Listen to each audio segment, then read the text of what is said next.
Good morning, ladies and gentlemen. I, Latika Malhotra, on behalf of Banarsidas Chandiwala Institute of Professional Studies, extend a very warm welcome to the pre-conference workshop on scale development, measurement, and validation.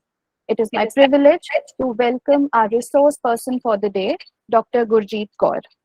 Ma'am is the Professor of Marketing in the PG Department of Commerce, University of Jammu, Jammu and Kashmir. She has more than 21 years of teaching and research experience. Ma'am has been delivering lectures in various prestigious institutions like XLRI, NIT, IRMA, and IIMs, etc. Dr. Kaur has published numerous research papers in the journals of international repute. Ma'am is a recipient of Professor Manubhai M. Shah Memorial Award for Excellence in Commerce and Business Management in 2017, instituted by Indian Commerce Association. She serves on the editorial review board of International Journal of Bank Marketing and Journal of Global Marketing. Welcome, ma'am. It is an honor to have you with us today. May I request you to take over the session and share your valuable knowledge and wisdom with us. Thank you very much for the introduction, and good morning to all of you. So before, I think we are already late by 3 minutes. So let us start our, this workshop on scale, development, measurement, and validation. So in this topic, we would be covering the 4 stages. The first stage is the scale development. Second is the scale measurement. Third is the scale refinement. And the fourth is the scale validation. I don't mind if the participants, they want to ask the questions in between, or they can write down the question and all questions can be addressed at the end. So the way the organizers, they would permit. So to begin with, if you talk about the scale development, so I would be just sharing because I've already written 3 papers on the scale development and validation. So I would be sharing my own experience. And because recently also Professor Neeraj Kaushik has also recorded these stages. So based on that also, because many listeners, they have scholars, in fact I would say many scholars, they have raised the question. So I would like to address those questions also here. So I've taken into consideration the various aspects from the researcher or from the scholar's perspective. So first is scale development. When we talk about the scale development, the very first question which comes to and which should come to a researcher's mind is, why to develop a scale? So as a researcher, we all keep on asking questions to ourselves and keep on tracing the answers to those questions. So I would be, in fact, raising few questions and addressing those questions also, providing answers to those questions also. So very first question, if I have to develop the 4th scale, so I would ask myself that why to develop a scale? Why there is a need to develop a scale? So there could be the answer like, because no scale exists for this particular concept. There is no scale in existence for this concept. Or the scale already exists, but because of the time gap, maybe the scale was developed 10 years back, 20 years back. So now after a gap of 20 years, because of the changes, maybe the change in the technology, so now we want to revise the scale. That could be another situation. So the first is where the scale does not exist. And you being a researcher, you are confident about it that there is no such scale. In that case, yes, you can develop a scale. Second is a situation wherein the scale already exists, but the scale has become dated. It is no more relevant, or you want to see which new dimensions can be added to this scale. Why? Because this scale was developed few years in the sense 10, 12 years back. In that case also you can think of developing a scale. In the third situation, there are these 3 situations where you can think of developing a scale. In the third situation, where a scale has been developed, but it is very much specific to a particular context. I'm not talking about the context in the sense that, it was developed in US and it is not applicable in case of India. No. When I say context, I mean to say the sector in which the scale was developed. Like the scale was developed in the for-profit making organizations context. But we all know that the context, if the context would be non-profit making organizations, then we need to develop a scale, because the same scale cannot be replicated for NPO's context. So these are the three situations, these are the three circumstances wherein a researcher can take a decision to develop a scale. I repeat, the first situation where no scale exists. Second is the scale exists, but it was developed, let us say 20, 25 years ago. The third is a stage where you want that, because your context is altogether different, and the items which pertain to that particular context, those items may not be, all the items may not be relevant for your context. In that case also you can think of developing a scale. I hope this question is clear, that why to develop a scale. Next question which comes to our mind is, when we want to develop a scale, how to go about developing a scale? How to go about developing a scale? Now, in case of the first situation where no scale exists, so how to develop a scale? That is the subsequent question which comes to our mind. In that case, when we say how to develop a scale, you need to generate a pool of items. So what is scale development? Scale development means you are generating the items regarding a particular concept. Now, when you say that, how to develop a scale, again, in the first situation where no scale exists, in that case, the better approach to follow is that you go for qualitative study. Because conceptually, it has been defined, the concept has been defined, but there are no items. There are no items to generate from the literature. So whatever literature which you have reviewed, if that literature is purely theoretical in nature, then you should go for a qualitative survey. Qualitative methodology has to be followed in that case so that you can generate the items. In the second situation, where the scale already exists, but you want to refine or you want to revise that scale, in that case, you can look into the quantitative aspects of it, that you can simply go for measuring that scale again. But again, in that case, the measurement means that first of all, you have to see whether those items which are already in existence, whether all the items are relevant or not. In that case, you have to still ensure the content validity of that scale. You have to ensure content validity of that scale. The third situation wherein, the context is different, the sector is different.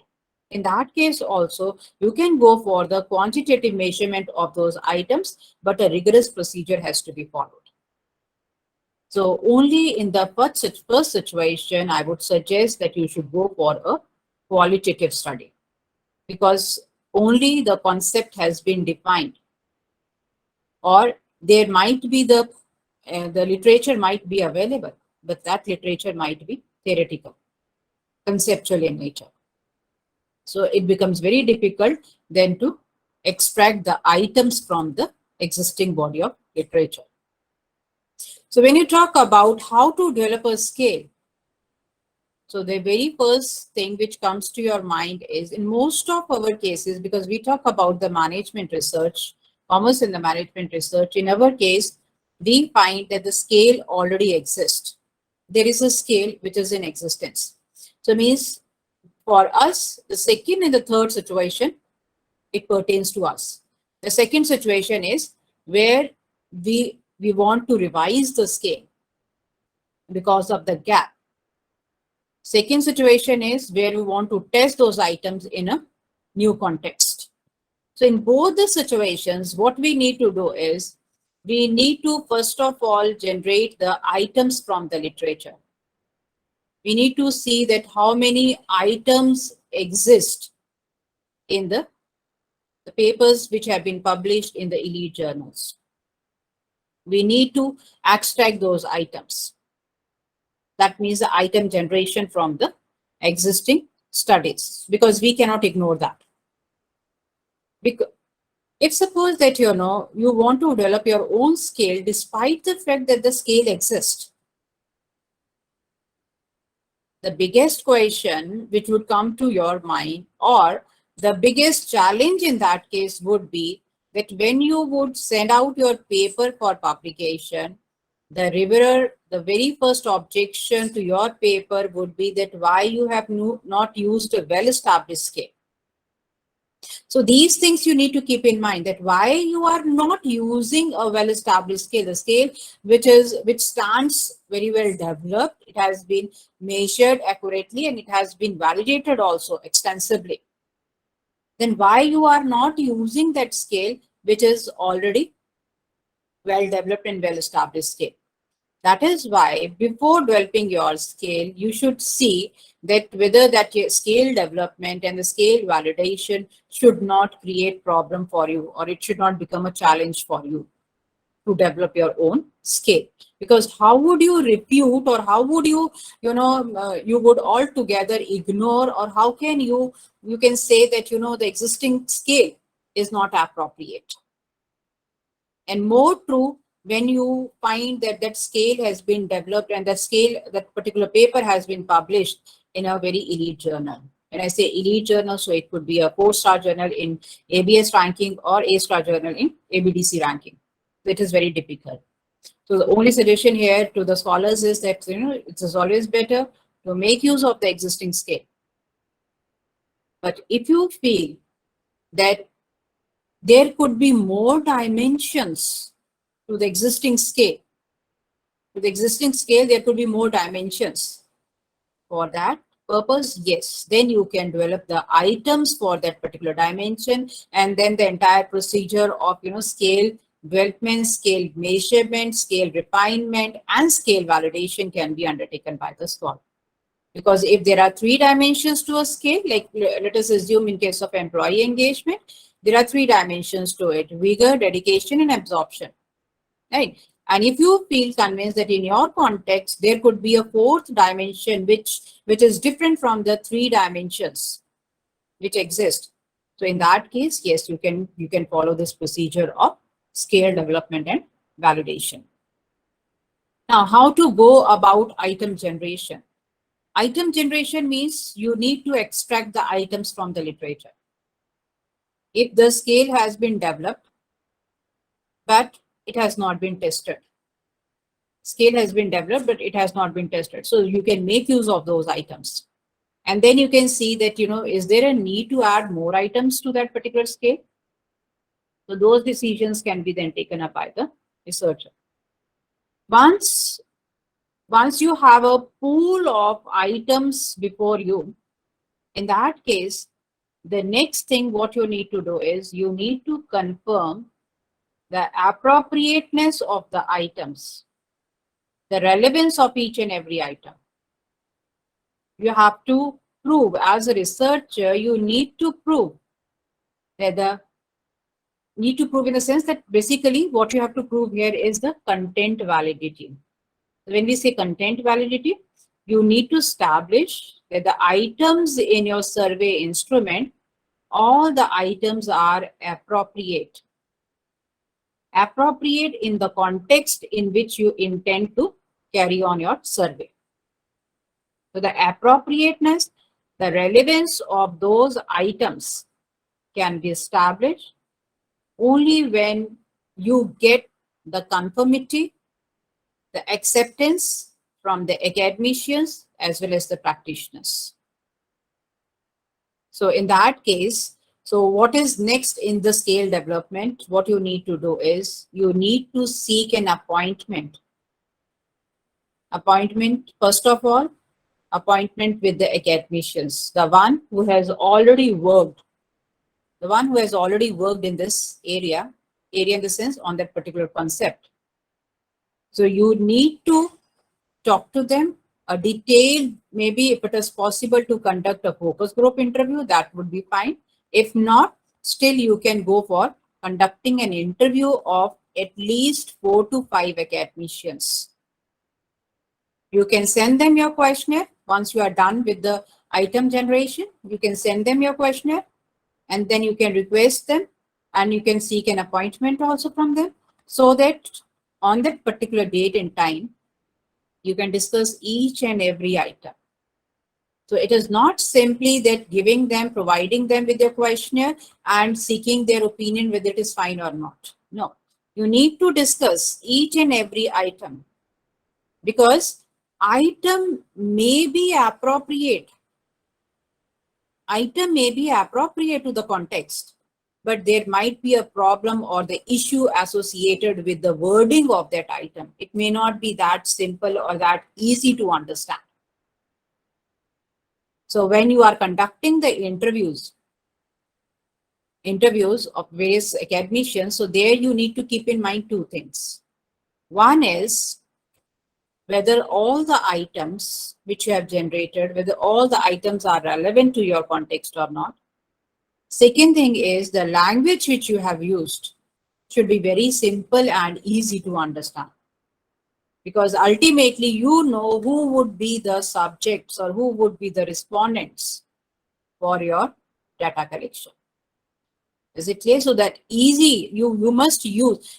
When I say very simple language, that means what is the basic purpose of conducting the data collection procedure, basically, of conducting the survey for data collection. What is the basic purpose? The basic purpose is that you should get accurate responses, the correct responses from the subjects. That is our intention. But if they are not able to understand your items accurately in the manner in which you want or you intend, or on the basis of which you have framed your item, so then that purpose gets defeated. You would not be able to generate correct data, accurate data. So in that case, what is required is at least, that's why I said that at least you should request 4 to 5 academicians to seriously look into each and every item in your questionnaire. Once you are done with that process, conducting the interview, then the next is you must contact the practitioners also. At least 4 to 5 practitioners you should contact. Now, when I say practitioners, why? Because they know whether those items, because an academician would provide a theoretical input to your items. Whether they can talk about the appropriateness from the theory point of view. From the theoretical perspective, an academician can provide his feedback or his comments, his suggestions to your items. But when you want to seek the information from the practitioner would tell you whether each and every item is appropriate for that context or not. Let us assume in case of the education sector. So in case of education sector, yes, the academicians would be able to help you out. But if you are talking about, let us talk about the hospitality sector, in that case, you need to contact the practitioners, because they know whether a pool of 50 items which we have generated from review of literature, whether each and every item is significant, is important, and is relevant also for that particular context or not. So that is why after contacting, because these academicians would tell you whether the item belongs to their dimension. The academician would tell you whether those items, they belong to that particular construct or not. But they cannot help you to judge whether the item is appropriate, or all the items, they are appropriate for the context or not. So these are two different things which you need to keep in mind. One is the relevance of the item, keeping in mind the context. Second is the relevance of the item, keeping in mind the construct. Construct, I mean the concept. So from the theoretical perspective, academician would be able to help you out whether all the items, they actually belong to that particular construct or not. But when you have to get an assurance, or when you want to judge the relevance of the items from that particular context point of view, in that case, you need to contact the practitioners. So I would suggest that at least you should contact 4 to 5 academicians who can give an assurance that all the items, they belong to that particular construct. Then you should thereafter you should contact the practitioners who would be able to help you out and who can actually judge whether all the items, they are relevant for that particular context or not. So that after academicians, you should contact the practitioners. After that, what you need to do is, once you are done with that, then you can go for pre-testing of your questionnaire. In the next step, you can go for the pre-testing of the questionnaire. So you need to have clarity regarding why the interviews have to be conducted with the academicians, why the interviews of practitioners are actually required. And in the third stage, what you need to do is you need to go for the pre-testing of your questionnaire. Now, we need to understand there is a difference between pre-testing and the pilot survey. And pre-testing is done before going for the pilot survey. Now, pre-testing means for the pre-testing purposes, your respondent could be the customers. Your respondent could be the customers. In the basic objective of pre-testing is to ensure that the items, they have been properly understood by the respondents and they are able to provide response to each and every item.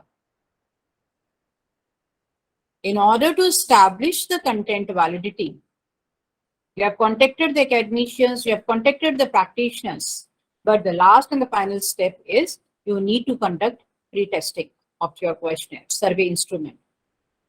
For that, you should contact, if the customers are your final respondents or the employees are your final respondents, then you need to contact at least 10 to 15 customers, employees, managers who would be your final respondents. The one who would be your final respondents. And you have to request them that they should fill up the questionnaire in your presence. They should fill up the questionnaire in your presence, wherein they would read the item and they would provide a response to it. And in the pre-testing stage, what you can do is you can add one more column to your scale, that is not known. Not known, or maybe NA, that is not applicable. Why? Because then only the respondent, if suppose respondents are your customers, they would be able to tell you whether they are aware of this particular concept or they are aware of this particular activity or not. So in because the purpose of pre-testing is that as a researcher, you want to know before going for the pilot survey or the final survey, you want to get an assurance from the customers or from your respondents, your sample respondents, that they understand the item in the way you want them to understand. And also, if there is a pool of 50 items, they are able to provide response to each and every item, which means that all the items are relevant and they would be able to provide response to each and every item. So that is the basic purpose of pre-testing. And then a scholar has to minutely observe. And if suppose, because you have provided that not known option, so in that case, you have to see that which item has received not known from most of the respondents.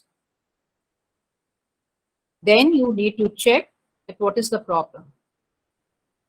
Whether that item does not pertain to that context, is it not applicable, or there is an issue which pertains to the wording of the item. So they could not understand that item. So if it is a problem which is related to the language, then you need to refine it. Or if that item actually does not pertain to that particular context, then you need to see that, how to replace that item. So once the pre-testing is done, then the researcher, they can go for the pilot survey. But in your thesis or when you write on the paper also, and if you have conducted, because in case of scale development and measurement and validation for this particular paper, you need to deliberate upon and you need to provide details regarding the pre-testing also. If there were 50 items, how many items you could not get proper response, and what you did to those items, how those items they were dealt with.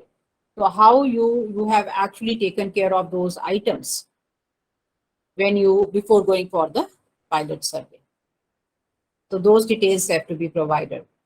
Next is after your pre-testing is done, then you need to go for the pilot survey. So what is pilot survey? Pilot survey, so because in the pre-testing stage itself, now we are confident that the respondents, they are able to provide responses, or there were few issues which we tackled, which we handled very proficiently, and now we are confident, that the respondents, they are able to provide response to all the items. Then we go for the pilot survey, and for pilot survey, I would suggest that at least you should go for the not less than 50 respondents. You should contact at least 50 respondents in your pilot survey.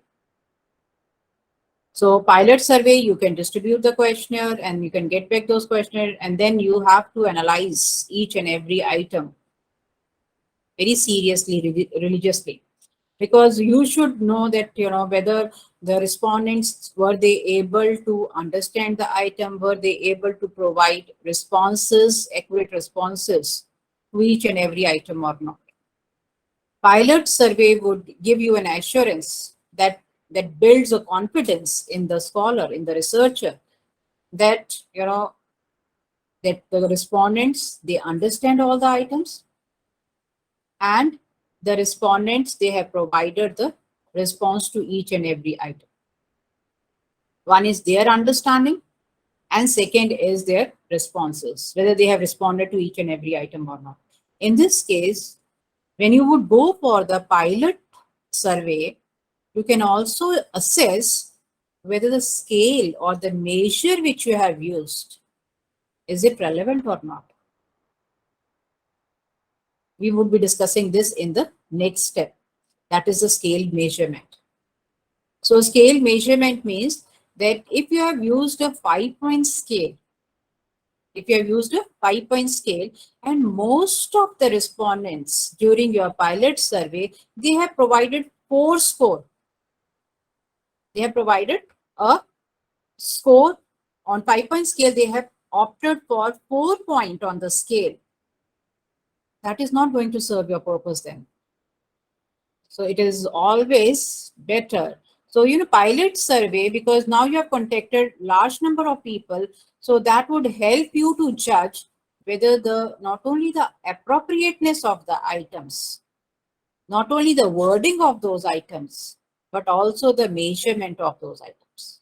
How did you measure those items? Whether the scale is appropriate, scale is relevant or not, that you can judge only after conducting your pilot survey.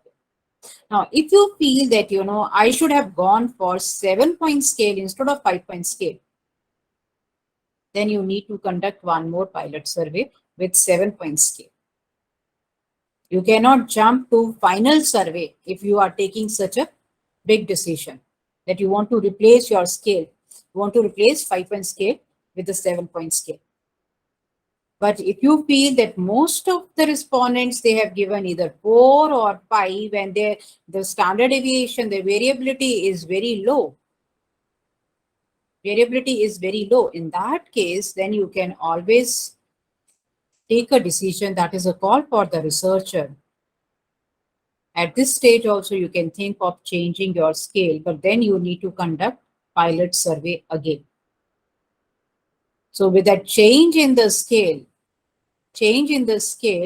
would, because it is always better, I would suggest to the scholars that you should now, if you feel that your respondents, they are well educated, they are well knowledgeable, let us talk about the digital, banking also, online banking or internet banking. So the one who is using, the customer who is using the internet banking services, he or she is well educated.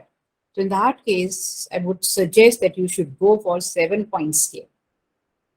Because before providing responses to each and every item, the respondent would seriously look into the item, would seriously go through the item before he can provide a response. So it is better if you can make use of the 7-point scale, that would be better.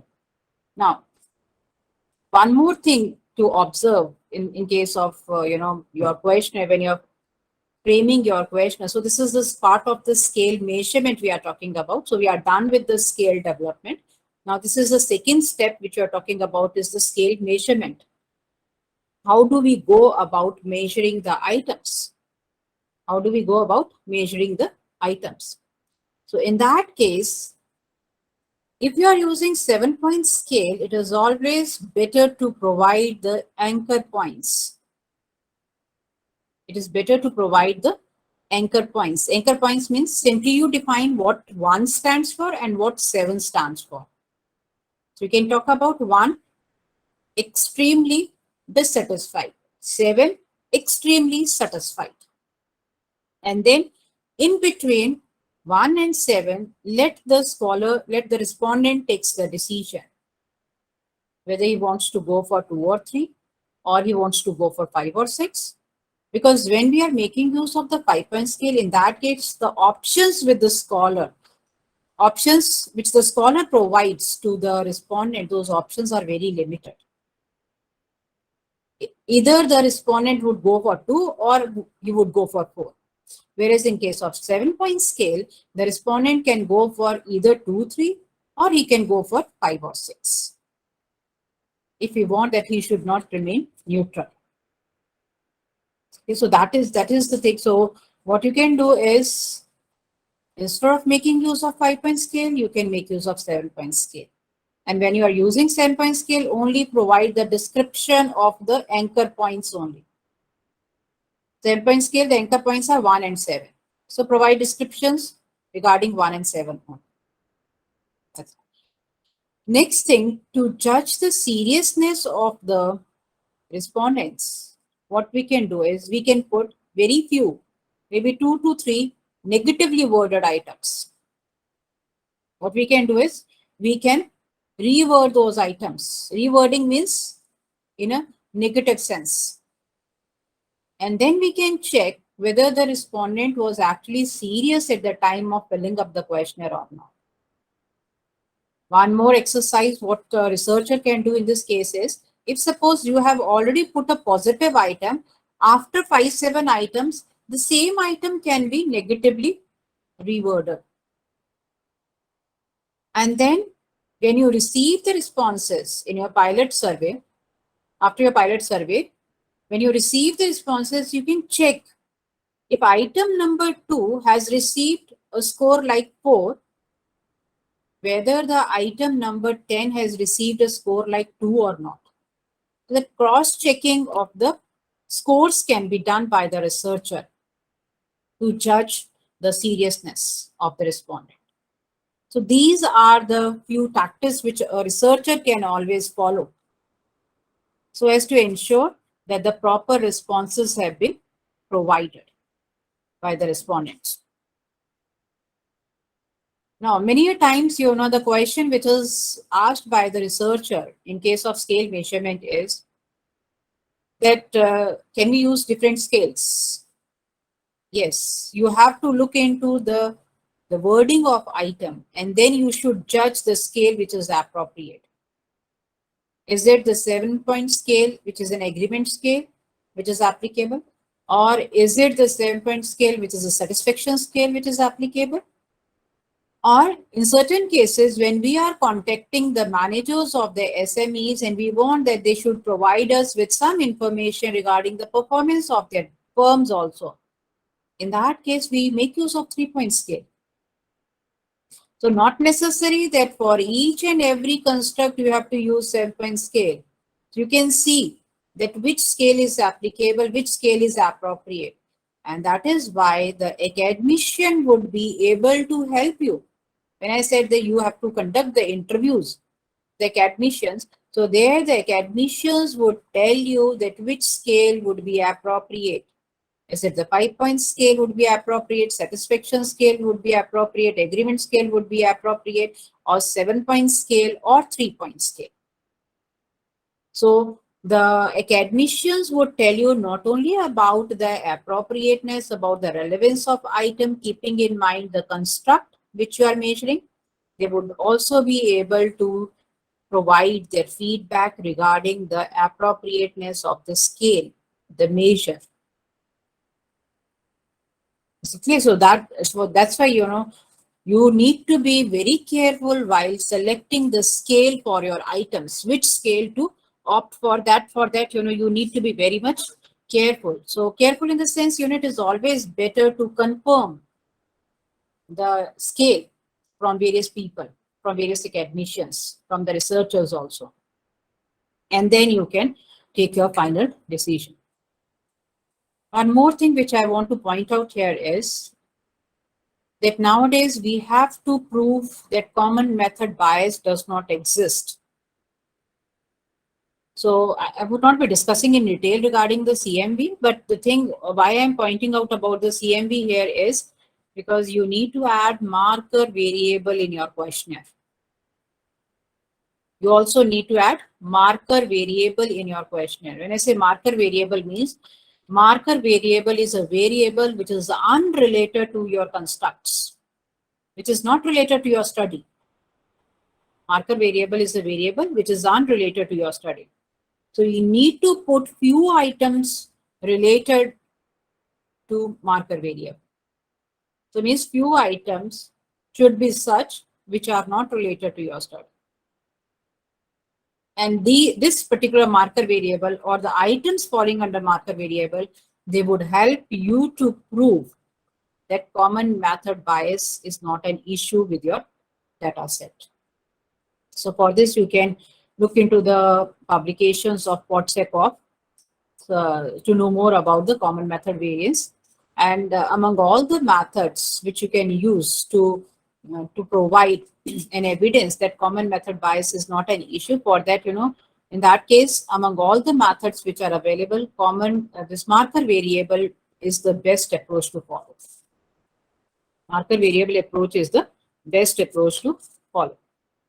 So now when you are done with your pilot survey and you get a sort of a signal after looking into the responses that you can proceed further with your final survey.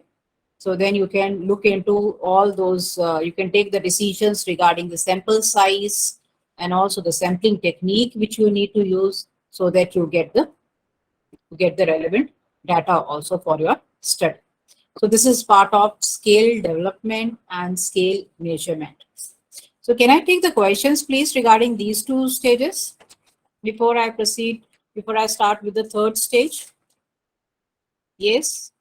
Any doubt regarding scale development and measurement? Then I would start with the scale refinement.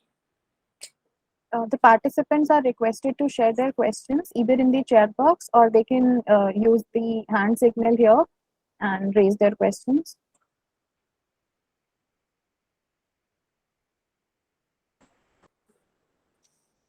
Yes.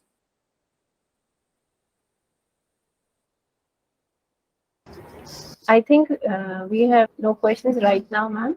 Okay. So we proceed, shall we proceed further? I just want to request you, ma'am, if you have any PPTs, can you share the PPTs with us? What do you want? Sorry? Any PPTs? Like. So before, no, not the PPTs, but I would like to share my own paper. Okay. So if you want that after the 2 steps, because we have covered the 2 steps, we can look into it. Yes, you can share it later on, ma'am. You can. No. We can cover the 2 steps. We can cover now. All right. Right, and then I would start with the scale refinement. So scale development and scale measurement, we can look into it.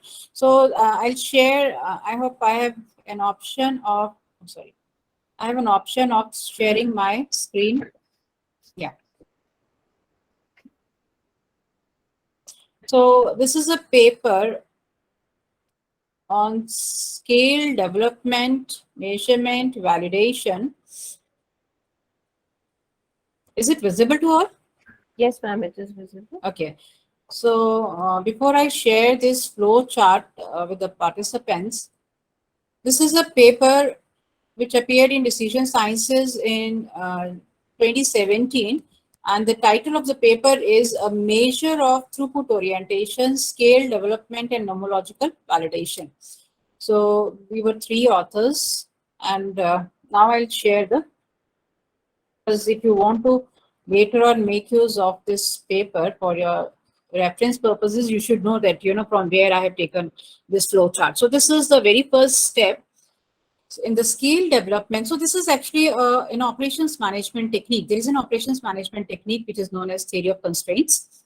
So we have, because there were literature, there were studies available on theory of constraints, but those, all the papers, either they were case-based papers or they were theoretical papers, conceptual papers only. Most of them, they were case-based only. But this is what is actually this is the practice in the operations management discipline of management. So what we did, so because we, among 3 of us, the one professor, Professor Mahesh Gupta, so he is an expert in theory of constraints. So he was actually wondering for it that whether we can develop the throughput orientation scale or not, because no items exist at that point of time. Then we searched for the items from the literature, and luckily there was a paper which was available and which has, not so, I mean, I would say that those items, they were not explicitly defined or they were not explicitly stated by the authors, but we got some idea from that paper that was written by Gupta and Boyd in 2008. So few items we got from their paper. So we searched for the item from the literature on theory of constraints. Then when we had a pool of items, we went for the focus group discussion with the 5 academicians. I personally requested the 5 academicians to come for this focus group discussion. So a few items, they were reworded, few items, because now these people, they were marketing people also, and they were from the operations management background also. Why I invited the marketing people? Because one of the dimensions of this particular scale was mindset. And the mindset comprises of the employee orientation and customer orientation. So I thought that, the marketing academicians, they would be in a position to provide accurate feedback regarding the employee orientation and the customer orientation. And for the remaining 2 dimensions, we called the operations management people, so that they can look into the items regarding the measurement and the methodology. So there were 3 dimensions, 3 dimensions of throughput orientation. It was mindset, measurement, and methodology. So for mindset, we requested the marketing academicians, and for the remaining, we requested the operations. So in our university, we don't have as such operations management people, but we called the management people. I mean, management people is those who have some understanding regarding the theory of constraints. Thereafter, we interviewed with the TOC experts, and this was done by Professor Mahesh Gupta. He is situated in US, so he requested the 3 people, and they including Professor Mahesh Gupta, 4 people. Then they went through each and every item regarding that particular construct, that is a theory of constraints. Then I interviewed, because for this particular paper, we collected the data from the managers of J&K Bank, a very leading successful bank in Jammu and Kashmir, UT. So I interviewed with the 5 branch managers. I interviewed the 5 branch managers because we wanted to confirm whether all the items, they pertain to the banks or not. All the activities regarding the functioning of the banks and regarding the activities which are undertaken by the banks or not. Then thereafter, we had gone for the pre-testing, and it was done again in 2 stages. One is the first pre-testing stage. We contacted 10 branch managers, and the academicians also we contacted here. Thereafter, in the second pre-testing, we went for the 50 branch managers. So we contacted 50 branch managers, and we requested them to fill up the questionnaire to provide the responses in our presence only. And this is how we have established the content validity of our scale, which is throughput orientation. In case of the measurement, scale measurement, that is the sample domain and the frame. because we had to contact the managers. So this was the private bank. And there were at that time, there were, I suppose, something like, 97, 98 branches they were there of J&K Bank in the Jammu city. So we contacted all the branch and the assistant branch managers of all these branches of J&K operating in Jammu city. And initially we could contact 208 branch and assistant branch managers, and but we got the responses, completely filled in responses from 173 managers. Now, in the third step, so can I start with my third step now? Yes, ma'am. Yes, ma'am. Okay, okay. So this is the third step. I'll show you the. Now, the third step comprises of scale refinement. Now, when we talk about the scale refinement means this is the step where we now start pruning the items. We start deleting the items. So refining the scale means that not we are forcefully, we are not removing the items, but there has to be a proper rationale behind it. We should be confident about before removing the item that why we are removing that item. So scale refinement, a researcher has to take the decision whether all the items which are there in your final instrument, survey instrument, whether all the items they are relevant for further analysis or not. In that case, what a researcher has to do is he has to first look into the problem. Those particularly, you need to check for the outliers. Are there outliers in your question in your data set? You need to clean your data set before you start with the refinement of your scale. So in fact, refinement in the refinement itself, you need to first step is that you have to clean your data set by detecting the outliers and by removing those outliers from your data set.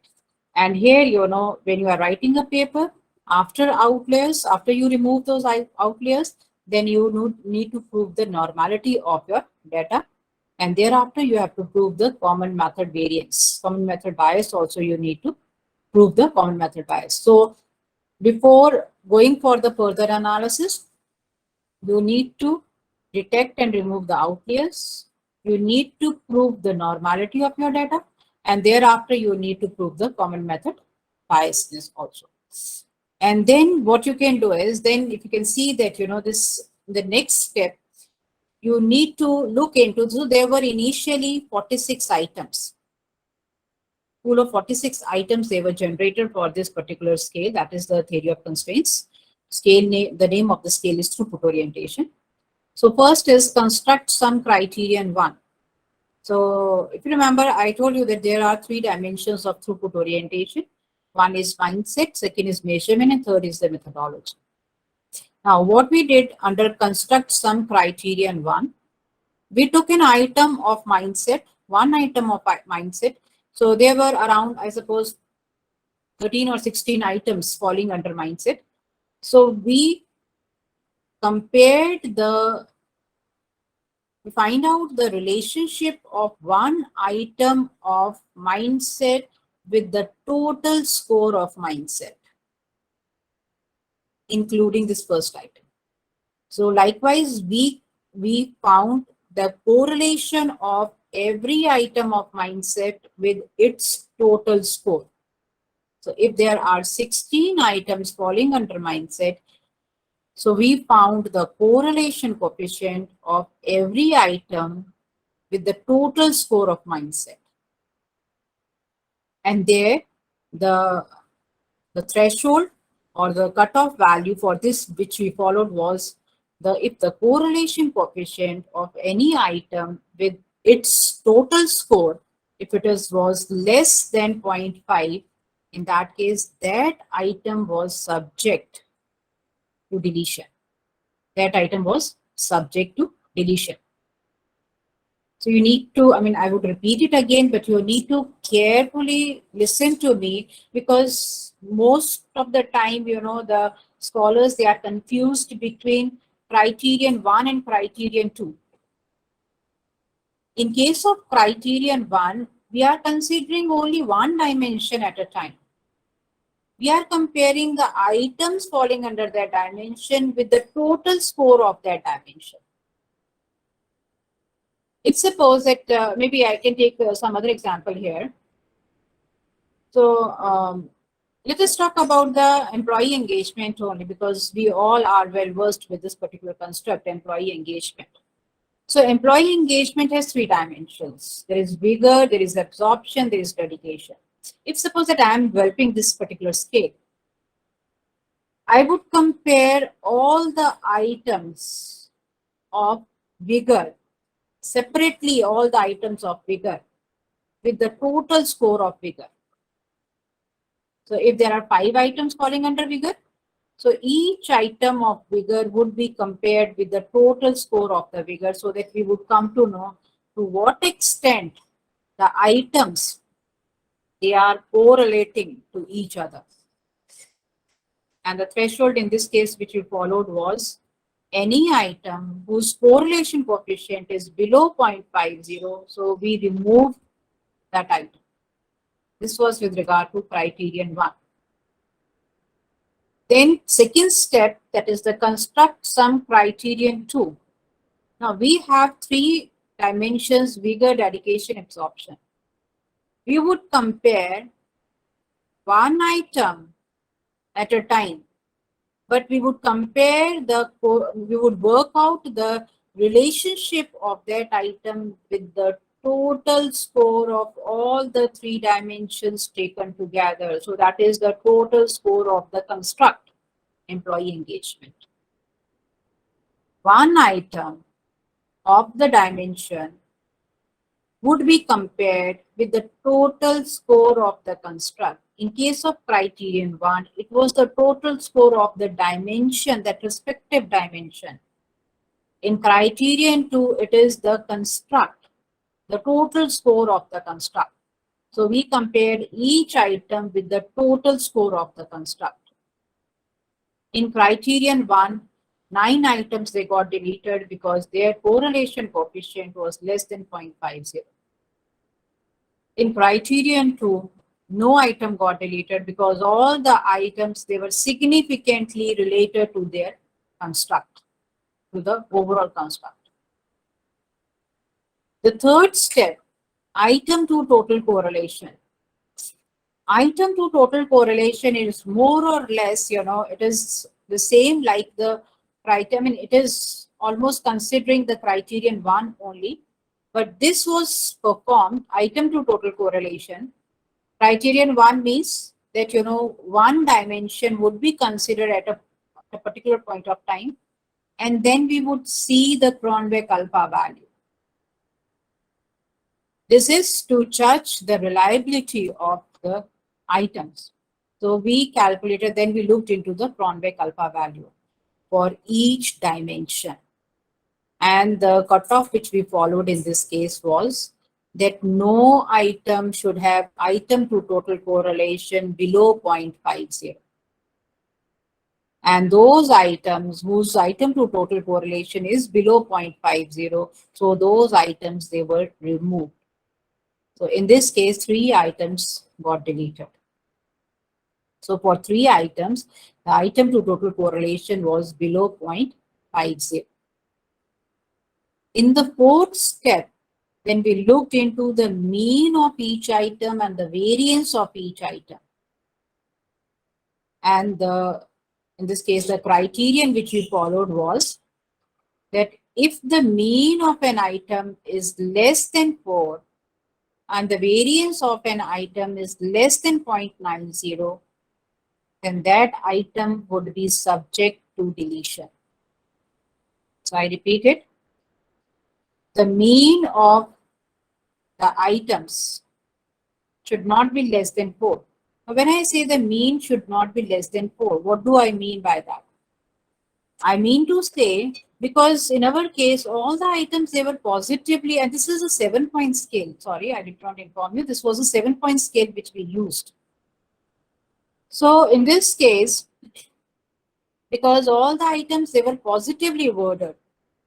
So, and 4 was the midpoint. 4 was the midpoint. So we do not say that they should strongly agree to it, but we say that at least they should have given 5 point or 6 point or 7 point. So in the sense that the mean should be greater than 4, because all items they were positively worded. And we also wanted that there should be variability, which means there should be no homogeneity. We do not expect that, that there should be similar responses. We do not expect that the similar responses should be given to the items. That's why we followed this criterion that the variance should be greater than 0.90. Then only we would retain the items.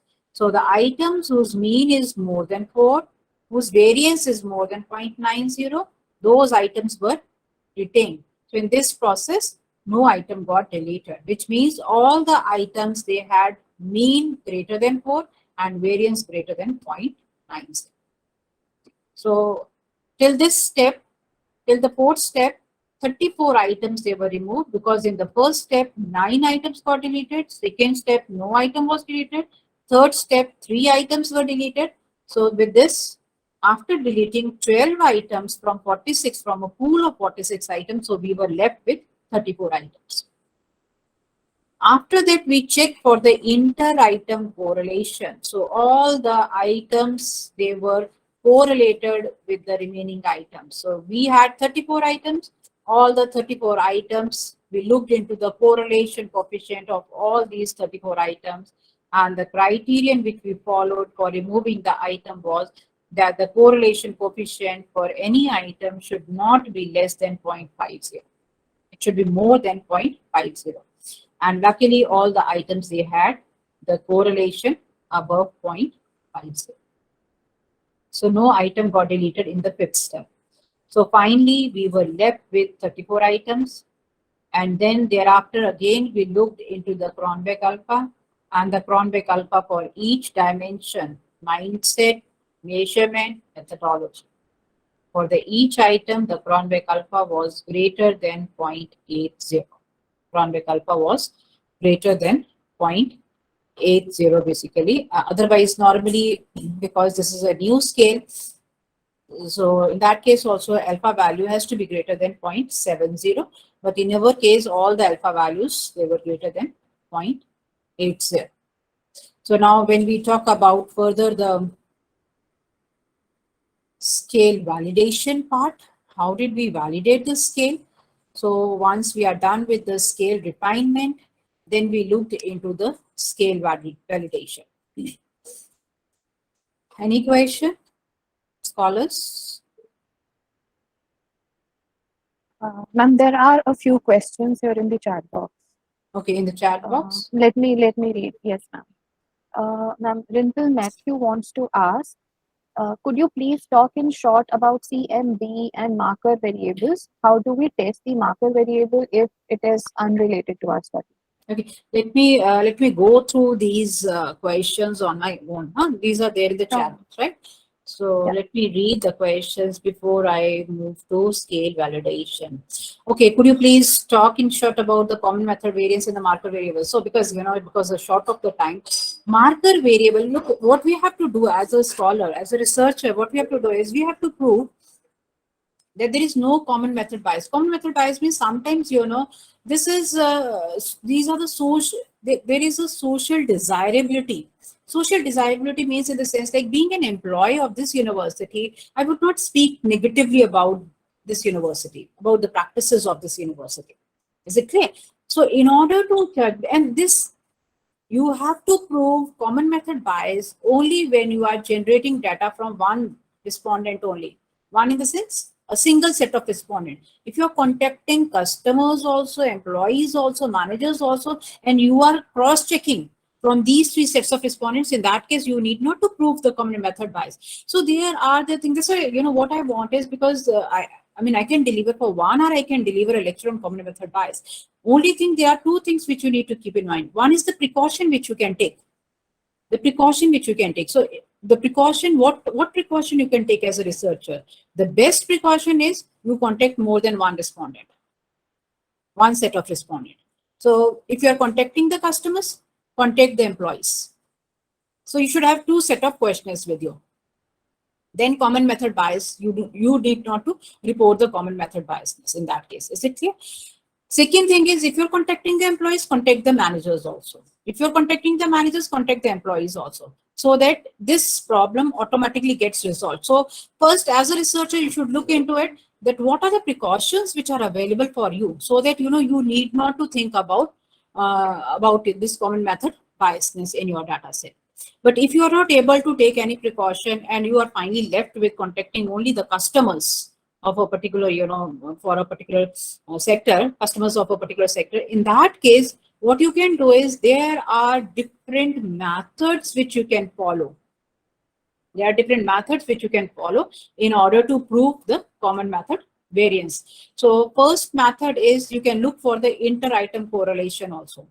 You can look for, and that's why, I referred this paper, because we made use of the marker variable in our questionnaire, and we have also defined everything here very clearly. We have defined, because we contacted only the managers, and that's why we had to prove that the managers, they were not biased at the time of giving up the item, the responses to each item. So one is the correlation matrix, you can see in that case. Second is the latent variable method is also there. Third is the marker variable method. So among these three, the most popular, or the one which is actually acceptable at the international level, is also the marker variable. That is the marker variable approach, if you would follow, to prove that common method bias is not a problem, or it does not exist in your data set. In order to prove that, that's why, I suggested that you should keep a marker variable. Now, what is a marker variable? Marker variable is a variable which is not related to your study. So now the next question comes, that which items, what can be the items which we can put under marker variable? So something like, so when you are moving out, do you put mask on your face or not? Do you carry sanitizer with you or not? Or do you go for the regular exercises or not? Do you go for regular medical checkups or not? So this is something which is not related to your study. Or do you observe, cleanliness around your house or not? So something which is not related to your study. Any question you can put under marker variable.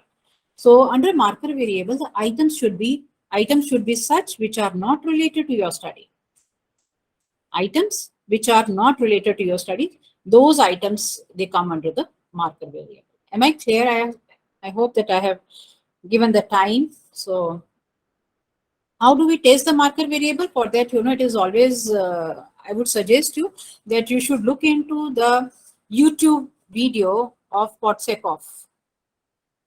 So they have clearly defined that if you want to go for latent common factor model, or if you want to go for the even Herman single factor model, or you want to go for the marker variable model, in all the three cases, how you should go about proving that common method bias is not an issue in your data set.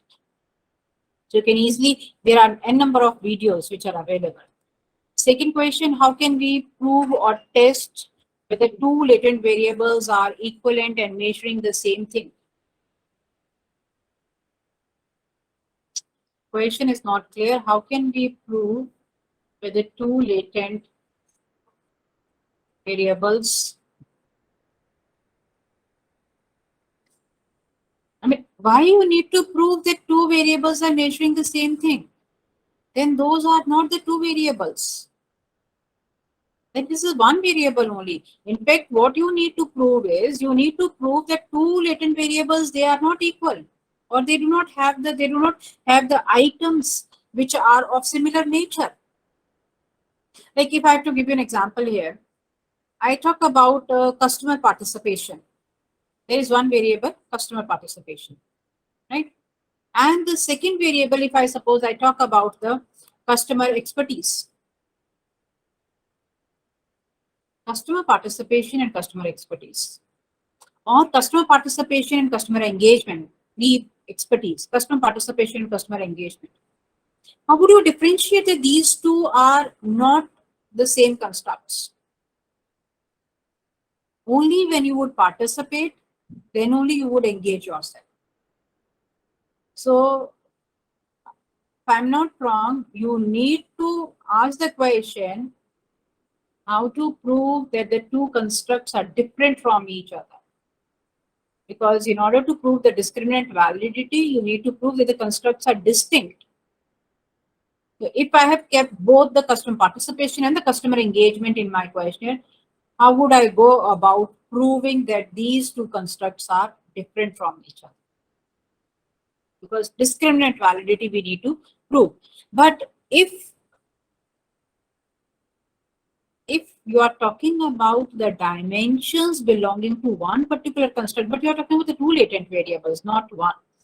So I think in that case, what you need to prove is, as a researcher, you have to prove that the two latent variables, they are different from each other. They are distinct and they are different from each other. Next is, what should we do for the criterion related validity? Should we go with the original items or with the retained items? Now, it depends when you talk about the criterion. So criterion related validity, because at each step when I told you that we followed a particular parameter, so some threshold value was observed, a particular criterion was followed there. So it is always better that you come with the refined items, the final retained items, the items which were retained. Based on that number, then you can prove this particular validity.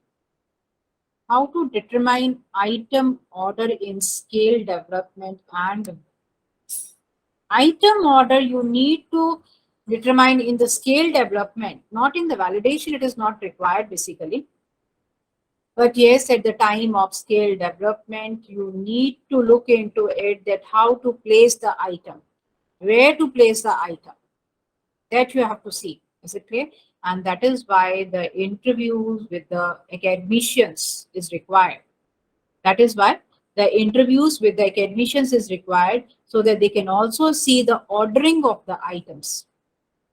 You can also see the ordering of the items, whether you have placed the items in a proper order or whether you have followed a proper order or not. And in the at that stage, in that scale development stage, you can always look into the ordering of your item. I think only these many questions were there. Yes, ma'am. Dr. Latika? Yes, ma'am. Yes, ma'am. Okay, so There are no look more into questions. these. Yeah, maybe if there would be more questions, so I can always address them at the end then. So now, shall we look into the scale validation part now? Sure, ma'am. Okay, so scale validation, basically here we have exploratory factor analysis and the confirmatory factor analysis. So what we need to, before, give me just one.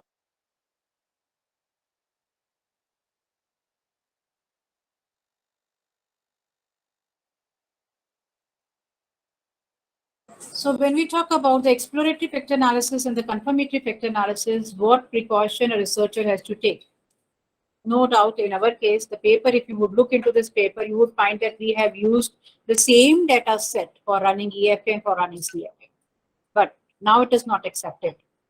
The reviewers, they do not accept it. So, I mean, otherwise also theoretically it is not correct to use the same data set for EFA and CFA. So you need to split your data into two. You need to split your data into two. So on the first half of your data set, you can run EFA. On the second half of your data set, you can run CFA. So this was the one thing which I wanted to share with you. So after that, we ran exploratory factor analysis because we had 34 items. And the criterion which we followed was that corrected item to total correlation should not be less than 0.40, corrected item to total correlation, alpha value greater than 0.70. And for this exploratory factor analysis, what we have observed is that the factor loading should be greater than 0.50, commonality should be greater than 0.70, eigenvalue should be greater than 1. So I repeat again, before looking into the Cronbach alpha of each dimension, we checked whether all the factor loadings, they are above 0.50, whether the commonalities, they are above 0.70, and whether the eigenvalues, they are above 1.0. So this criteria was followed to judge the relevance of each and every item.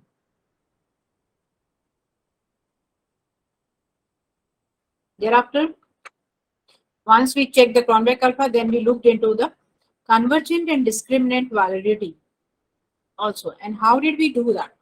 So in this case, convergent validity was proved by considering the factor loading. And since the factor loading of all the items falling under one dimension, all the factor loadings, they were above 0.50. So which shows that, the convergence of all the items, that all the items, they converge to form their dimension. All the items of mindset, they converge properly. They converge significantly to form that particular dimension, this mindset. All the items belonging to measurement, they had the factor loading above 0.50. So with that, convergent validity stands established for 3 dimensions of throughput orientation: mindset, measurement, and methodology. Now, discriminant validity assessment.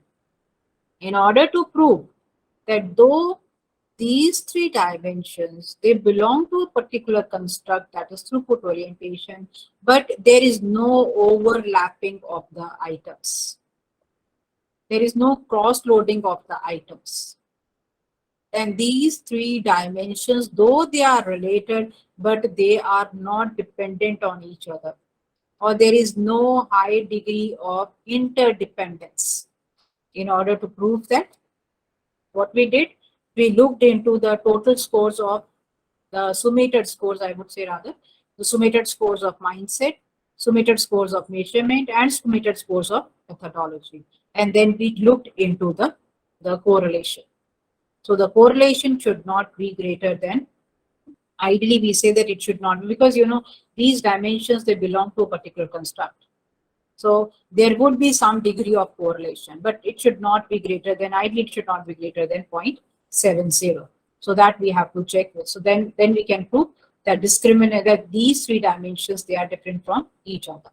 So in this case, why I said 0.70, because otherwise, because we are talking about, in case of exploratory vector analysis, what we are talking about is, we are talking about a particular construct. And we all know, like, again, to quote the same example of employee engagement. So how can we expect that the vigor, dedication, and absorption would not be, significantly related to each other? So, I mean, if it is a correlation which is below 0.70, so then we can establish that, that they are different dimensions. They are not the same dimensions which belong to employee engagement. So some distinctiveness, some differentiation, some distinctiveness exist among these 3 dimensions of employee engagement. So this is regarding the exploratory vector analysis.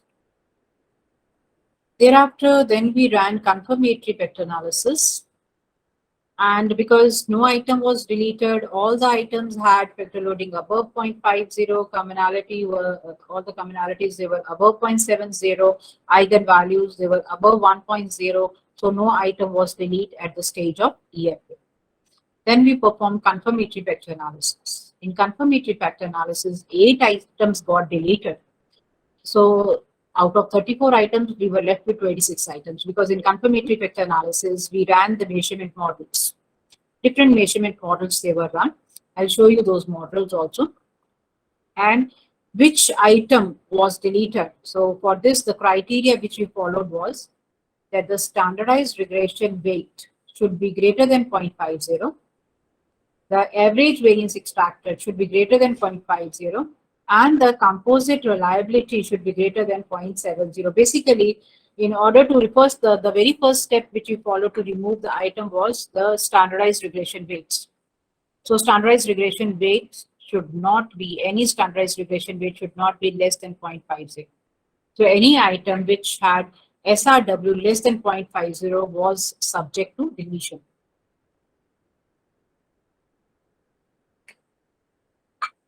In that process, 8 items got deleted, because 8 items, they had the SRWs below 0.50. Then we looked into the various models, we ran various models, and thereafter, so the one the measurement model. Where measurement model means where all the three dimensions, they were related to each other. So based on the SRWs, then we looked into the convergent validity and the discriminant validity. Convergent validity was proved by considering the average variance extractor and the AVE of all the three dimensions of throughput orientation. AVE was greater than 0.50. Composite reliability was greater than 0.70. So with this, the convergent validity was proved. Thereafter, we proved the discriminant validity also. So how did we prove the discriminant validity? We looked into the correlation between these three dimensions and the ABE of each dimension. So we compared the ABE of the dimension with the squared correlation between the two dimensions, squared correlation coefficient between the two dimensions. So in order to prove that these three dimensions are different from each other, so we have to prove that ABE of a dimension is greater than the squared correlation between these dimensions. So that is what we were able to prove. So finally, we proved the convergent validity and the discriminant validity also. And then we looked into the measurement model fitness also, like before that. So there is 26 items. We were left with 26 items, and out of these 26 items, 13 items, they belong to mindset, 6 items belong to measurement, and 7 items finally they belong to methodology. These are the three dimensions of throughput orientation. Then we used the Harman single factor test also to prove the common method bias, variance, marker variable also, single order CFA, and correlation markers. All the four, you would find that, in this paper you will find that we have used all the 4 methods to prove that common method bias is not an issue with our data set. So before I show you different models which we ran, actually in this case, we had other 2 constructs also. And that's why if you could see that, nomological validation, we have used the term nomology here because we have kept market orientation also in this particular paper, and business performance of these bank branches. So we have considered the other 2 constructs also beside throughput orientation. And that is why nomological validation was also, we had to prove the nomological validity also in this case. So do we have question, or should I start with the... Yes, ma'am. Meerikra, there is one of our participants, Meerikra, has raised her hand. Is there any question from Meerikra side? Meerikra?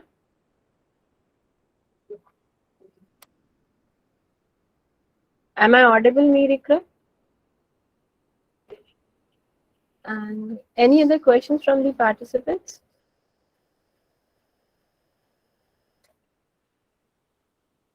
Not now, ma'am. You can proceed. Not now, so I can start with... We can take it up in the last... At the end, at the end of the session. Okay, so now I'll show you that, how many models we ran.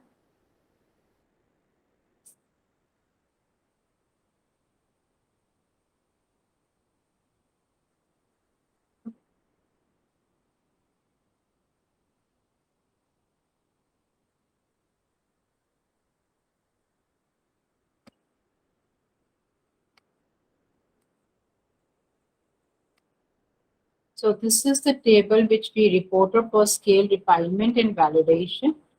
I hope it is visible to all. So this is scale refinement stage 1. So where one item, so we have given the description also, correlating item in a subscale. When you say subscale is a dimension, I'm talking about a dimension here. Correlating items in a dimension with its total subtotal score. So this is the first stage. Second stage, correlating the items of the construct, all the items of that particular construct with the remaining construct's total score. So we related each and every item which belong to that construct with the total score of that construct. This is what we followed in the second stage. In the third refinement stage, what we did, we looked into the item to total correlation. And if the item, that correlation was below 0.50, so we removed that. In the fourth stage, items with smaller mean, which was below 4, smaller variance below 0.90, we removed.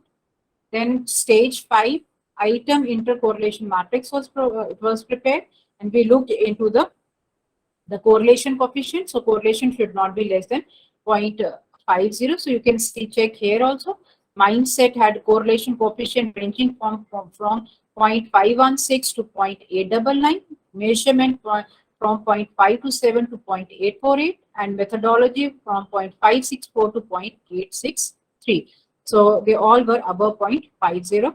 Scale validation, the EFA was performed, factor loading below 0.30, commonality below 0.50, eigenvalue ID, we looked into the factor, all the factor loadings, they were above 0.50. You can look here also, all the factor loadings, they were above 0.50. Scale validation in case of CFA, standardized regression weight below 0.50 was removed, but all the SRWs, they were above 0.50. Now, looking into the models.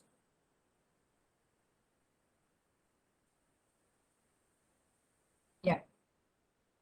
So these many models we ran, I would be considering only the models related to throughput orientation only. So, which is, first is the, okay, you can see that, these are the indices, CMNI oblique degree of freedom. So this is chi-square statistics.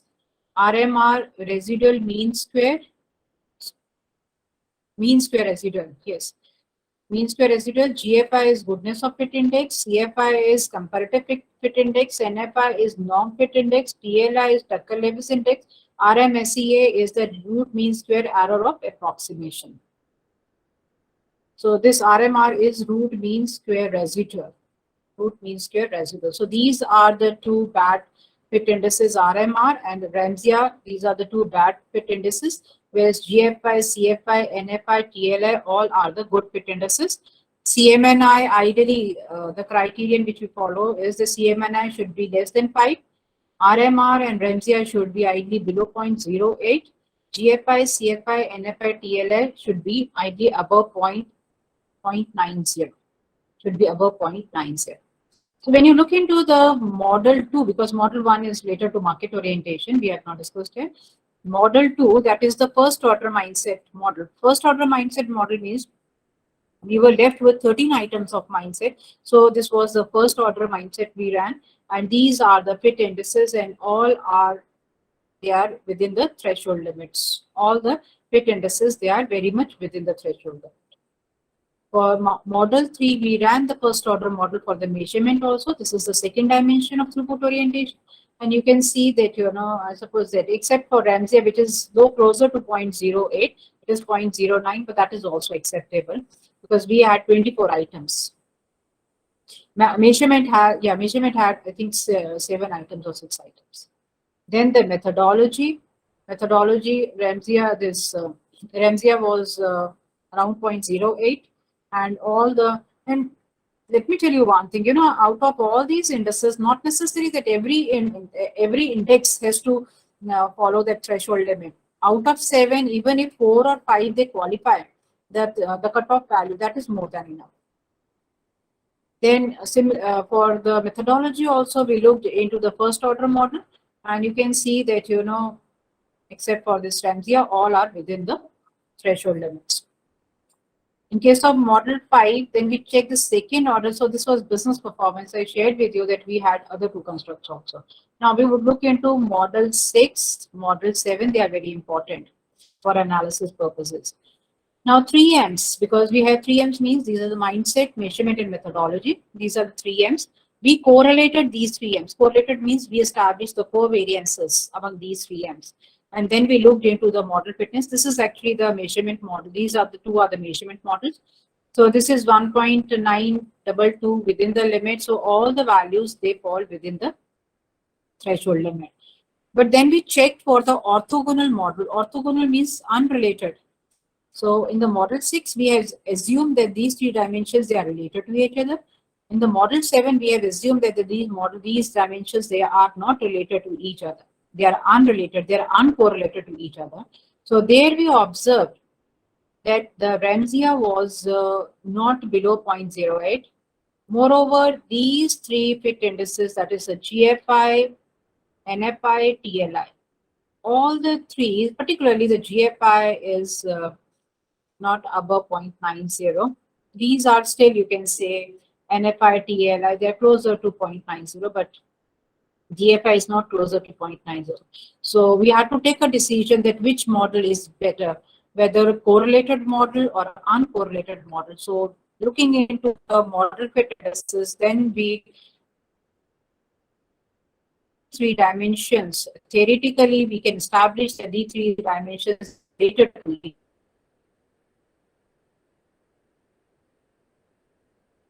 other.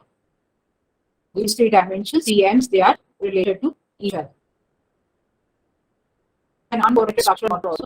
And we can also the model 8, we can first order model of these 24 items, 26 or 24 items. We ran the first order TU model, and this was fine again with the 0.832. So this value was not closer to 0.90.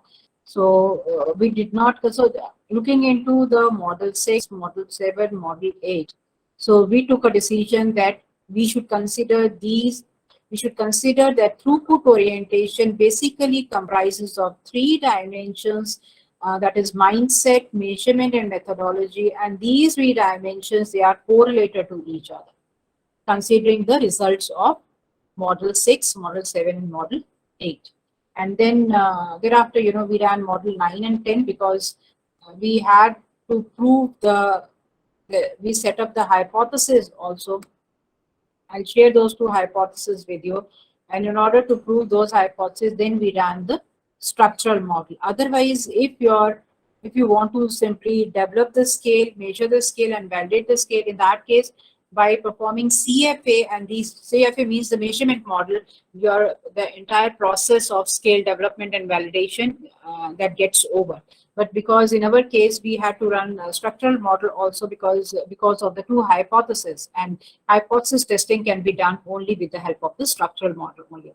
So the first hypothesis which we set up in this case was the throughput orientation is positively related to business performance. And the second hypothesis was that we looked into the moderation of market orientation. Positive relationship between throughput orientation and business performance is strengthened by the market orientation. So this was the second hypothesis. So because we had to prove these two hypotheses, that's why we ran the structural model also we ran. I'll show you one more table also.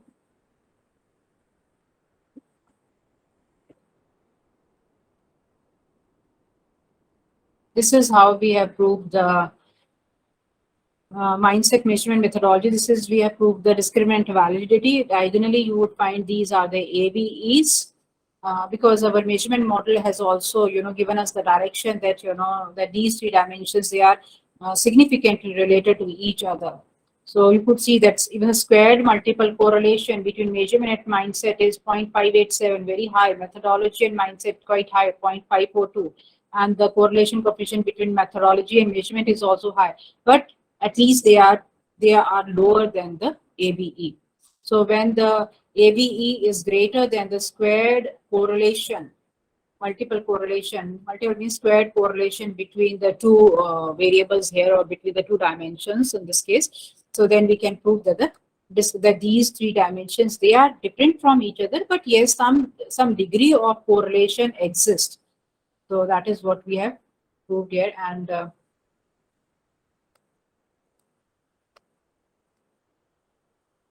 so this is for the checking the moderation of market orientation.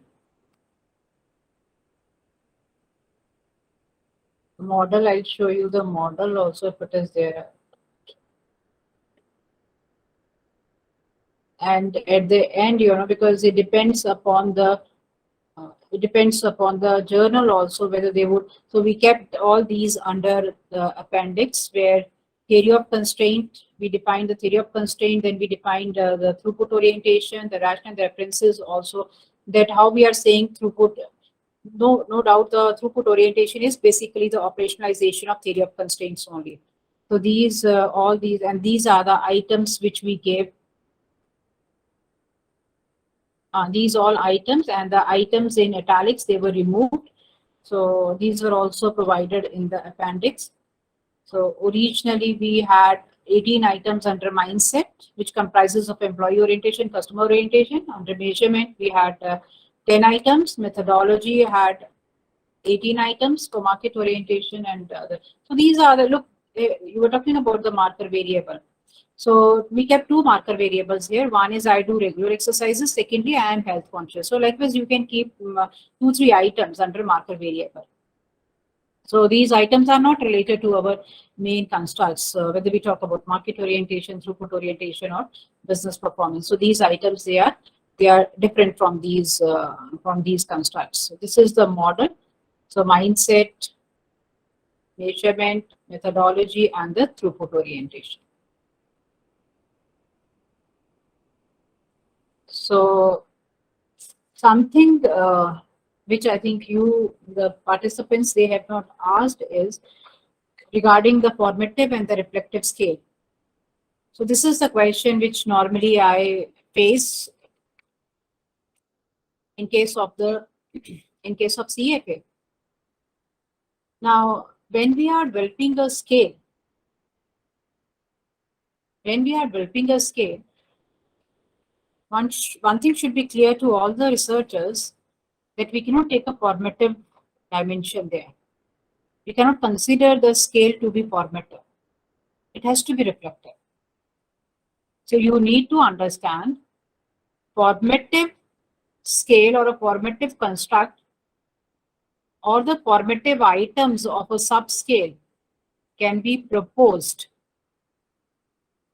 Those formative items or the formative subscales can be proposed by a researcher only when there exists substantial amount of literature pertaining to those scales. If there exists large number of studies which says, like if you talk about very simple, to give you a very simple example here, we talk about the Surfwell scale, which comprises of 5 dimensions. You can consider those 5 dimensions as formative variables. Why? Because though that particular Surfwell scale has been tested numerously in different contexts. When you have already tested a particular scale in different contexts, and nobody could add any new dimension to that scale, in that case, you can go for a formative scale. Otherwise, but we are talking about a scale which we are developing.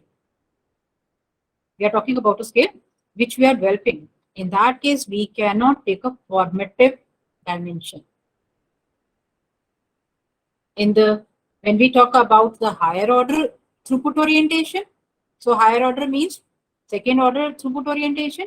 In that case, the 3 dimensions, they are also reflective, and under the items falling under 3 dimensions, they are also reflective. So when you talk about scale development and validation, so your items should be reflective in nature, not formative. Formative you can take only when those dimensions are well established. When the dimensions of a particular construct, they are well established, then you can consider them as formative. Otherwise, all would be reflective in nature. Is it clear? And one thing more, if you are not able to find the items regarding your particular concept, if you could not find any item or items are not available, so in that case, you have to follow 2-step procedure you have to follow. You have to conduct the qualitative survey first, qualitative research you have to conduct first, followed by the quantitative. The purpose of conducting the qualitative study would be to generate the items. You need to generate the items. So that you can do only by conducting the qualitative study. And once you generate the items, then you can quantify those items, then you can frame your questionnaire, you can go for the survey, and then you can collect your data. So in that case, so that's why, it depends upon it, and it would differ also from study to study. Which study, what would be your basic research work, the nature of research work which you have to conduct? Would it be qualitative, would it be quantitative, or a mixed methodology you would be following? So if the items are available, maybe those items those items have not been explicitly stated, but still items are available. In that case, you can go for quantitative. If no item is available, then you have to follow a mixed methodology, that is qualitative followed by the quantitative research work you have to conduct. I think this is all from my side. So what I've done is, in this session, I have talked about the scale development, thereafter scale measurement, scale refinement, and finally the scale validation. So this basically comprises of this session comprised of 4 steps. So first is scale development. To take a decision, do we need to develop the scale? How to go about developing the scale. Then the scale measurement, how should we measure those items? Which measure would be the most appropriate? Next is the scale refinement, when we are pruning the items, when we are removing the irrelevant items. For that, it is the scale refinement. Finally, the scale validation, where we need to prove that the validity of the each and every dimension, validity of the entire scale as well.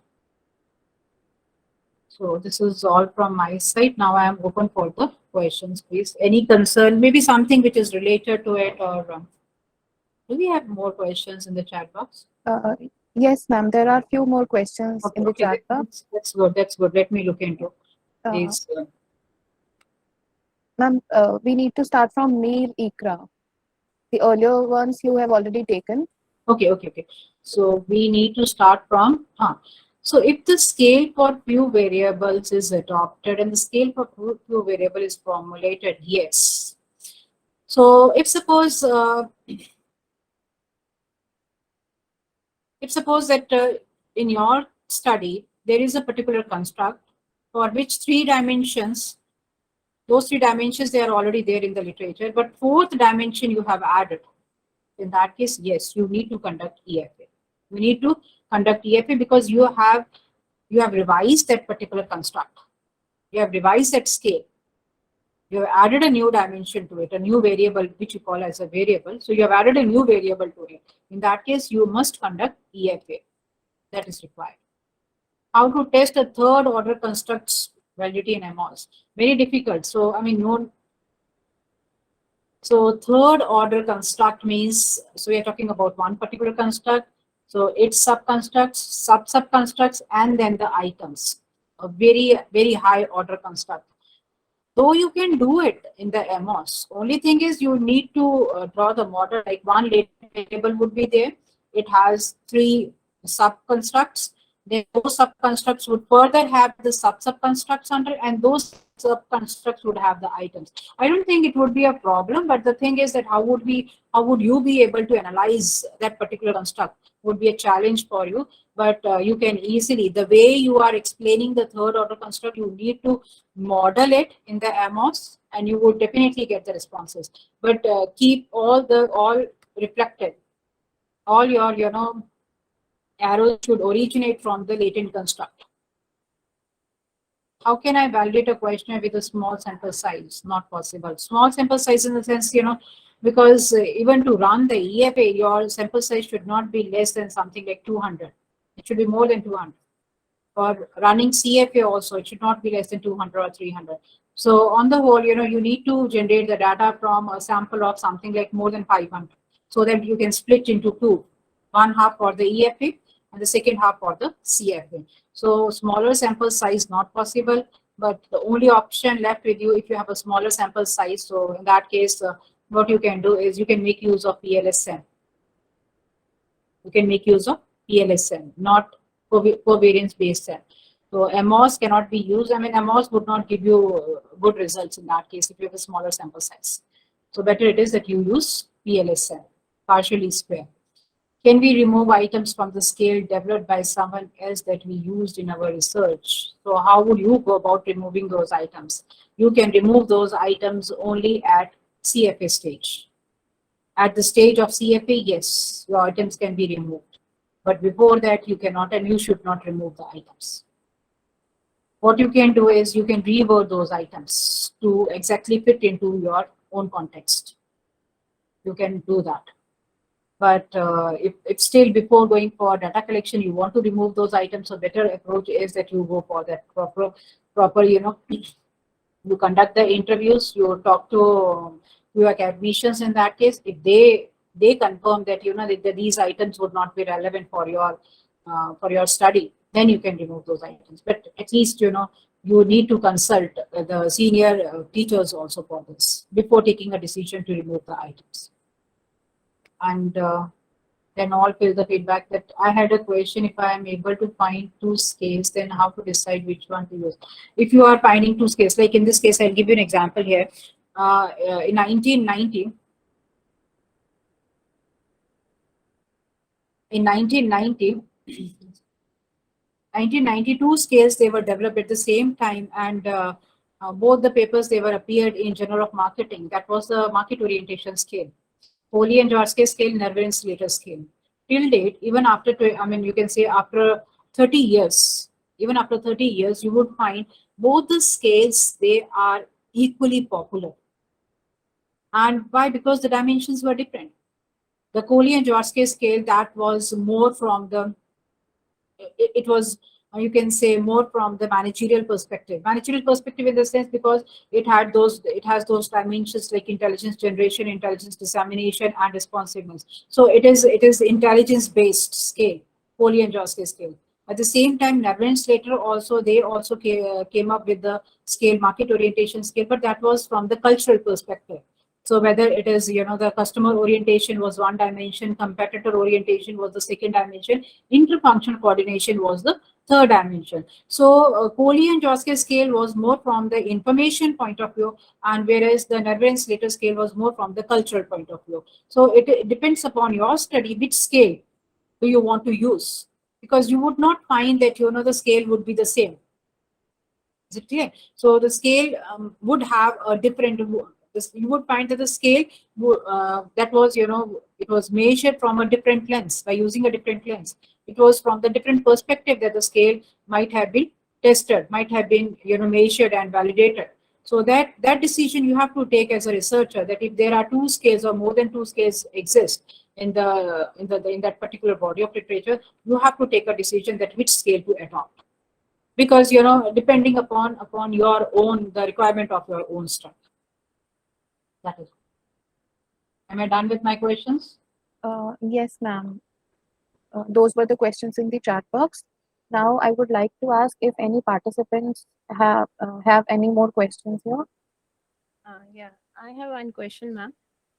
Ma'am, is it acceptable that can we include one item in two or more factors? No. Ideally, you should not do that. Okay. Same item, because then you would face a problem of cross-loading in EFA. Yes. That item would get loaded automatically. It would get loaded under 2-3 dimensions, under 2-3 factors, if you would keep same the item. And otherwise also, before that also it would get removed, because the correlation of that item with those 2-3 items would be 1. Okay. Correlation would also be 1. Okay, so ideally we should not go for it, actually. No, you should not. Items should be different. That question is for mine, that if I find two scale on the same. Can you please be louder? Okay. Am I audible, ma'am? Yes, please. Ma'am, actually, I find two scale on the same study. Means I wish to study. I disclose it that I wish to study co-creation, and I find two scales, and both the scale means they are developed around. One was developed around 2000, and another was in 2011. but both are being used till now and both are customer oriented. So is it fine that whatever I will use it's okay to me? Because I have seen the study, means I wish it to be studied on banking, and on banking people are using dart model also, and people are using Yigong scale also. So is it appropriate to use any one of them? No, again, the thing is, what is the requirement or what is the basic objective of your study? Then you have to judge that which scale would be appropriate. Second thing is, I would always suggest you all, you have to look into the journal where these scales have appeared, where the publication has actually occurred.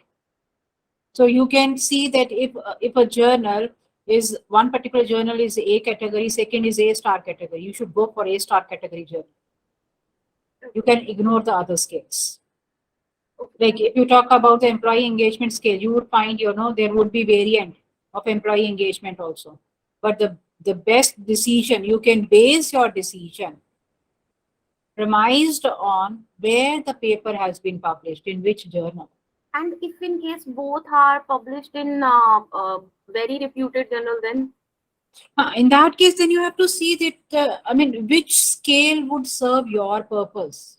Okay, means it's okay, na? Means if I use any of them, depending upon Yes. my situation. You have to depend. Okay. Ultimately, a scholar has to depend, which scale you have used, and everybody would question you why you have used scale A, not scale B. You should be confident enough to justify that why you use scale A and not scale B. Thank you, ma'am. You should have proper rationales, proper justification, explanation for that. Good enough.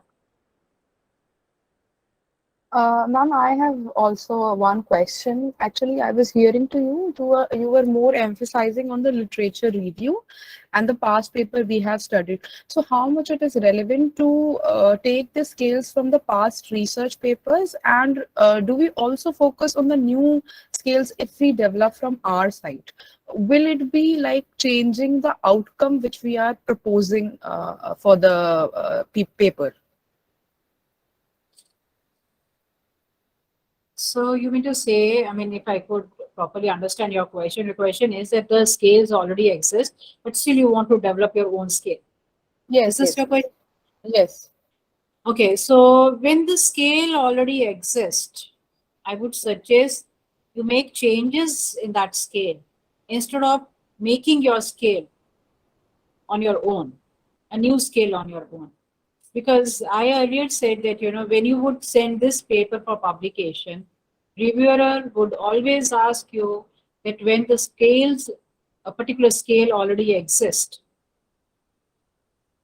then why did you go about developing a new scale? Right. Because, because in that case, you have to depend. And that's why in the scale development, the very first question which I raised was, should I develop a scale? Should I develop a scale? I would provide a answer yes to this question only when there is no scale in existence. Or I'm thinking of adding one or two more dimensions to it. Or I feel that this scale is outdated, I need to revise this scale. Then yes, then you can develop. Otherwise, very difficult to actually satisfy the reviewer that why you have developed a new scale. Whatever justification you would give to it, a reviewer, it's very difficult to satisfy a reviewer in that case. That is the objection which you would get from the reviewer. Okay. Ma'am, I have one more question, if you allow me to ask. There's one more question. Yes, please. Yeah, ma'am, sometimes there is in questionnaire we have the dichotomous questions. So can we run the factor analysis on dichotomous data? There's no point, because we do keep something like yes, no, true, false, something of that sort. That is to substantiate the data which we would get by using a Likert scale like 5-point scale, 7-point scale. Because when you are talking about yes or no, and And whereas the purpose of EFA is to extract the dimensions. By using such type of a scale, we cannot extract the dimensions. So, because we want to know the dimensionality, how many dimensions would finally emerge after running EFA. So, if you would be using a scale like, ultimately you would be making it 1 and 2. Is it clear? And then it would consider the mean. So, the mean would be something 1 point something. And your main items, they have been measured on 7-point scale. The average would be 4 something. Very difficult, you know. I mean, ideally, statistically, you should not do that. Thank you, ma'am. Thank you. Okay, there is a question that how to test a third order construct validity in MOS. When you talk about construct validity, it comprises of convergent validity and the discriminant validity. Now, you have to perform discriminant validity twice here. And because twice in the sense, if you can give me an example here, because what you need to establish is you need to establish that the subscales are different. And then you need to establish that the subscales are also different. Different in the sense that they are not highly dependent. The level of interdependence is not very high. That you have to establish. Convergent validity you can always establish by looking into the ABE of each subscale, subconstruct that you can do. The rest procedure remains the same to establish the construct validity. The construct validity means convergent validity by looking into ABE and by looking into the composite reliability also, calculating AB and calculating composite reliability. And for discriminant validity, you need to establish that the lower order, your subscale, those subscales, they are different from each other. That you different in the sense some dependence would be there, but the correlation is the AB is greater than the squared correlation between those subscales that you need to. You can always do that. Do we have any other question?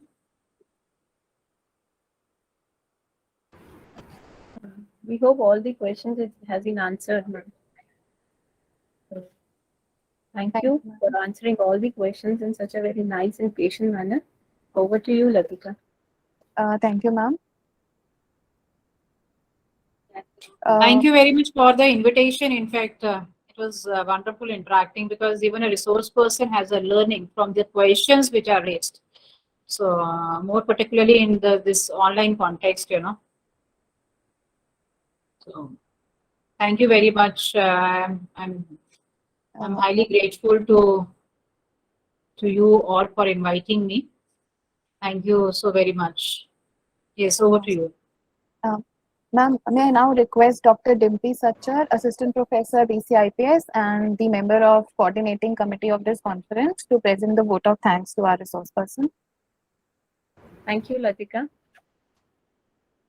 A very good morning to our esteemed guest, respected Dr. Gurjeet Kaur Sahi, the Director, ma'am, Dr. Aparna Mishra, and our most valued invited participants, faculty, and staff of the Institute, and my loving students.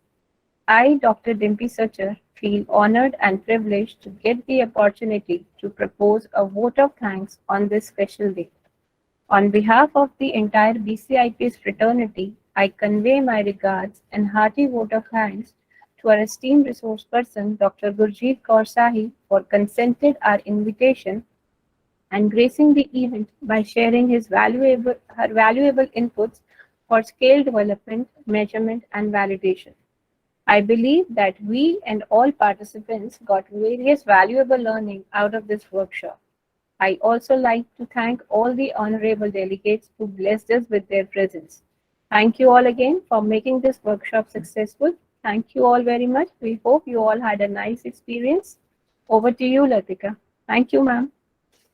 Thank you, ma'am. We shall be starting with the conference at 12:30 today. Let us take a short break and meet again for the inaugural session of the conference at 12:25 p.m. using the same joining link. Okay, before I exit, I'm highly thankful to the director, BCIPS. I'm equally thankful to Dr. Dimpy Searcher also. I think consistently she was after me. I have to attend to 3 meetings, consecutively 3 meetings. But then finally, I mean, because of her, consistent pressure, that, I should be available for this workshop. I'm highly thankful to you, Dr. Dimpy Searcher, for your invitation. And I'm thankful to all of you, one and all, and all the very best for your conference. Thank you very much. Thank you. Thank you. Thank you, Gurjeet. Thank you very much. Thank you so much. And it was really a very wonderful session, ma'am. Thank you. Thank you very much. Thank you.